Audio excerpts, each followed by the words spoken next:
Las naciones más endeudadas del mundo buscan alivio financiero. Este tema ha sido una constante en cumbres de líderes como el G20 o la reunión de los 46 países menos desarrollados del mundo. Naciones Unidas estima que 54 naciones necesitan alivio inmediato para evitar un aumento en la pobreza extrema. Pero la pandemia por el COVID-19 y las altas tasas de interés que imponen los organismos financieros han provocado déficits extremos en los gobiernos. Esto ha llevado a pedidos de que se reforme el sistema. Vamos a tener una conversación sobre esta materia con Alberto Bernal, quien es director de estrategia global de XP Investments. Y también está en el estudio de France 24 la periodista de economía Daniela Blandón.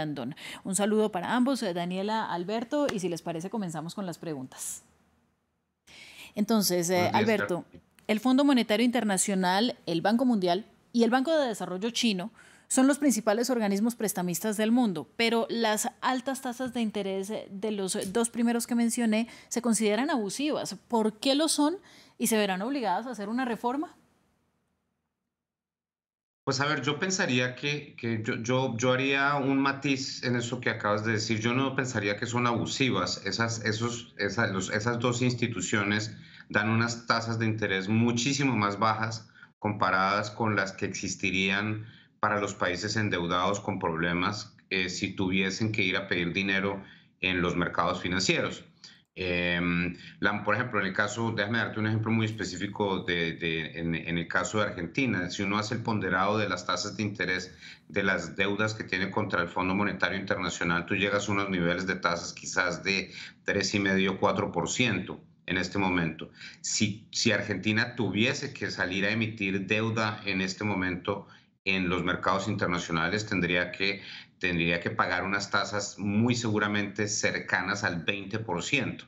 Entonces sería obviamente algo que simplemente no es viable desde el punto de vista financiero, porque un país pues no puede pagar unas tasas del 20% porque los países no crecen su PIB nominal en gran parte a tasas del 20% en dólares. Entonces sería una situación en la cual explotaría la tasa de deuda contra PIB, entonces no es viable. Entonces yo en ese sentido, obviamente que uno podría decir que ojalá fuesen las tasas más bajas, pero yo sí haría un matiz en términos de qué tan altos son las tasas que ofrecen esas dos entidades.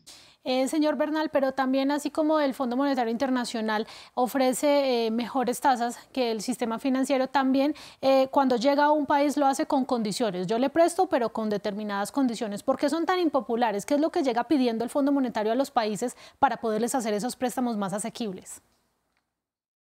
Pues es que es importante tener en cuenta que el Fondo Monetario Internacional es un banco. Al igual que el Banco Mundial, al igual que el Banco Interamericano de Desarrollo.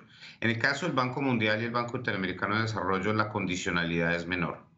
Pero, a ver, déjame darte un ejemplo muy específico, Daniela, sobre qué sería una condicionalidad en el caso del préstamo, y esa condicionalidad existe, digamos, en el caso del préstamo que le hace el Fondo Monetario Internacional a Argentina, que es básicamente yo te presto el dinero, pero con la condición de que en los próximos 5 años tú logres pasar de un déficit, o sea, que básicamente tú gastes más de lo que recibes, a que tengas un superávit, que básicamente gastes menos a lo que recibes. ¿Para qué? Para que tengas la capacidad de recomprar, de pagar las deudas que tienes. Esto es básicamente como si yo voy mañana a un banco X en Latinoamérica y pido prestado y el banco me pide los estados financieros de la familia y me pide cuánto gano y me pide cuánto gasto, etcétera, y cuáles son los activos que yo tengo.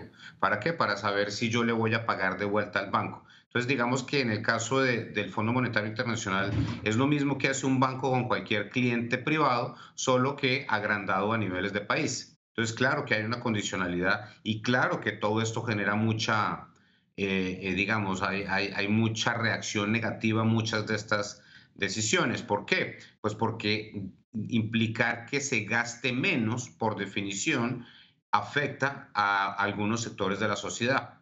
O que se recaude más implica que se tienen que subir los impuestos y pues a nadie le gusta pagar impuestos y a la gente le gusta más que el gobierno gaste a que no gaste. En todo caso, cada vez más países enfrentan una crisis de liquidez. ¿Cómo podrían salir de este tema teniendo en cuenta pues, el factor de los prestamistas internacionales? Sí, en este momento tenemos una coyuntura muy específica porque el banco central más importante del mundo, que es la Reserva Federal, pues ha seguido subiendo tasas de interés en una forma muy importante. Entonces, cuando el banco central más importante del mundo sube las tasas de interés, quiere decir que el resto de los países del mundo se ven obviamente afectados por ese movimiento. Entonces, hoy le está costando muchísimo más dinero a una persona o a un gobierno, digamos, endeudarse en Brasil, en Colombia, en Chile, en gran parte porque endeudarse en Estados Unidos está costando muchísimo más. No se nos olvide que hace apenas 2 años la tasa de interés de intervención en Estados Unidos era del 0%, 0%. Ya estamos llegando al 5%. Entonces, todo lo que se compra en la economía, todo lo que tengan que endeudarse los gobiernos, etcétera, hoy en día están pagando unas tasas de interés muchísimo más altas. ¿Y por qué están las tasas de interés más altas? Pues porque después de la pandemia y todos los efectos atados a la pandemia, hemos tenido pues una explosión de consumo y unos problemas muy importantes desde el punto de vista de la oferta mundial de productos y hemos tenido este problema inflacionario tan importante. Entonces, es desafortunado, digamos que la pandemia nos enfermó, obviamente, y lo que estamos viendo hoy en términos de mayor inflación y mayores tasas de interés es el efecto secundario de esa pandemia, pues ya que está básicamente de salida, pero que obviamente tuvo efectos muy importantes y quizás lo va a seguir teniendo efectos por lo menos un par de trimestres más. Señor Bernal, ¿cómo le podemos explicar a la gente de a pie, una persona como yo, cómo se ve afectada porque el gobierno esté muy endeudado y cuáles son los casos más dramáticos en América Latina? Pues Daniela, básicamente la forma como yo lo explicaría es la siguiente. Primero que todo, el gobierno somos todos. Todos los que pagamos impuestos somos dueños del gobierno. Entonces, todo lo que ocurre en el gobierno nos afecta directamente a nosotros. Entonces, es un tema muy importante. El segundo tema importante es que entre más endeudado esté el país, más riesgoso es ese país. ¿Por qué? Porque los inversionistas miran y dicen, por ejemplo, déjame darte un ejemplo, Argentina o Venezuela o El Salvador. Entonces la gente mira y dice, este país pues creo que tiene muchas oportunidades, quizás me vaya muy bien en mi negocio, pero tiene una serie de obligaciones financieras muy complicadas. O sea, debe muchísimo dinero.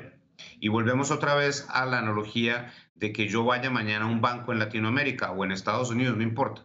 Y entonces la persona que me va a dar el crédito mira mi perfil y dice, este señor como que se endeudó mucho en los últimos 7 años, quizás no vaya a tener la capacidad de repagarme mi deuda. Me la va a repagar, pues sí, pero tiene más riesgo, entonces le voy a cobrar una tasa de interés más alta. ¿Por qué? Porque entre mayor sea la tasa de interés, más se cubre el inversionista ante la posibilidad de que no le vuelvan a pagar por el dinero que está prestando. Entonces, así es como afecta esto todo a las personas del común. Entre mayores sean las tasas de interés, todo cuesta más. Por eso es que la inflación es más alta en Argentina, en Venezuela, etcétera. Y básicamente hay entre más te cobren a ti por prestarte tu dinero, el dinero que necesitas para hacer un emprendimiento o lo que sea, pues más difícil va a ser sacar ese emprendimiento adelante. Otra vez, por el que la tasa de interés es mucho más alta. Entonces, lo mejor que le puede pasar a Latinoamérica es que las tasas de interés sean bajas, como digamos, como en los países nórdicos. Pues la tasa de interés que le cobran a Finlandia los bancos o los inversionistas es muy baja, lo mismo con Noruega, lo mismo con Suiza, con Suecia. ¿Por qué? Porque son países que tienen una estabilidad fiscal pues, que genera envidia de la buena. En Latinoamérica desafortunadamente no tenemos eso todavía, pero pues Dios quiera que eventualmente sí lo logremos. Bien, Alberto Bernal, director de estrategia global de XP Investments, gracias a usted por su análisis y por las explicaciones pertinentes. Con muchísimo gusto, hasta luego, saludos a la audiencia. Y Daniela, gracias a usted también. Vamos a continuar, hacemos una pequeña pausa y ya volvemos con más de Directo América.